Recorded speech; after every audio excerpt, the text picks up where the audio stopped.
नमस्ते एवरीवन। आज है day 9 of 11 days yoga challenge और इसकी एक प्लेलिस्ट मैंने बना रखी है। इसके पिछले वीडियोस को अगर आपने नहीं देखा है तो 11 डेज योगा चैलेंज करके इस चैनल पे एक मैंने प्लेलिस्ट बनाई है, आप वहां से सारी वीडियोस देख सकते हो। हम बहुत ही अच्छे से एक एक चीज जानते हुए आगे बढ़ रहे हैं। छोटी छोटी चीजों को मैं आपसे शेयर कर रही हूँ सो दैट आप योग को जान सको। योगा मतलब सिर्फ आसन प्राणायाम और सांसों पे काम कर लेना या सिर्फ अपने आप को तोड़ मड़ोड़ लेना ही योग नहीं है। तो मैंने उस योग की जर्नी को बताया कि आप कैसे धीरे धीरे आगे बढ़ सकते हो, जिसमें मैंने बहुत छोटी छोटी चीजें आपको अबाउट योगा बताया है। क्योंकि सिर्फ आसन ही योग नहीं है, तो कैसे एक लाइफ आप जीने का तरीका योग को बना सकते हैं और अपनी लाइफ को कैसे छोटे छोटे स्टेप्स चेंज करके हेल्दी रख सकते हैं, काम रख सकते हैं, अपने आप को पीसफुल रख सकते हैं, वो सारी चीजें मैंने बताई हैं। इससे पिछली वाली वीडियो में मैंने आपको अष्टांग योग क्या होता है उसके बारे में समझाना शुरू किया था, जिसमें मैंने यम और नियम को भी बताया था। यहाँ पे मैं थोड़ा सा अष्टांग योग के बारे में वापस से समझाते हुए आसन और प्राणायाम को बताऊंगी।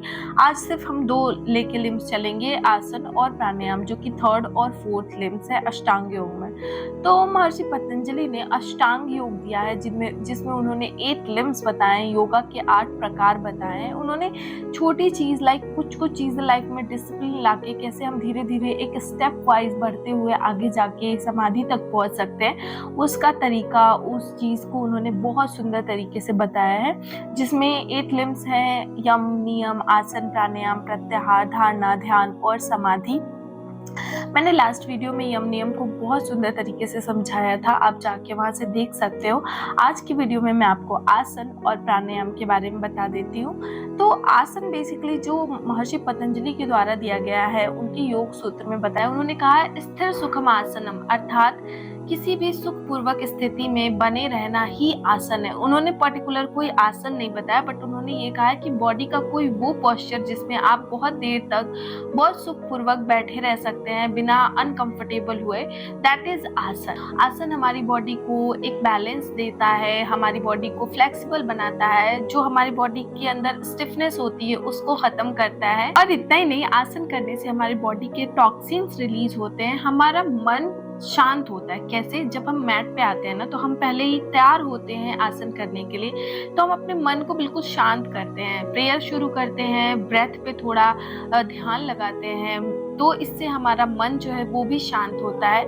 प्लस हम जब बैलेंसिंग आसन करते हैं ना, तो हमारी बॉडी के अंदर लाइक एक पेशेंस लेवल डेवलप होता है कि हम किसी चीज में अगर होल्ड कर रहे हैं तो हमारा पेशेंस डेवलप हो रहा है कि हमें इतनी देर तक उस चीज को होल्ड करना है। या फिर कोई आसन हमसे नहीं हो रहा है और बार बार हम रिपीट करते हैं, तो भी हमारा पेशेंस लेवल डेवलप होता है, जो हमारे बाहर की दुनिया में हमें हैंडल करना है, डील करना है, तो उससे हमें अवेयर कराता है और वैसा हमें बनाता है। तो आसन के सिर्फ फिजिकली ही नहीं, मेंटली भी बहुत सारे फायदे हैं, जिसको हम रोज अपने डेली लाइफ में कर सकते हैं। अगर हम आसन करते हैं तो हमारा मन अगर शांत रहता है, हम पेशेंस रखते हैं, तो हम बाहर भी कोई सिचुएशन आती है तो उसमें हम फाइट फ्लाइट मोड में नहीं रहते, फिर हम पीसफुली उस चीज को लेते हैं, सोचते हैं, समझते हैं कि अरे इस सिचुएशन से कैसे डील करना है, इसका हम अलग कैसे रास्ता निकाल सकते हैं इसको डील करने के लिए। तो वो सब चीजें हमें समझ आती हैं अगर हम आसन करते हैं।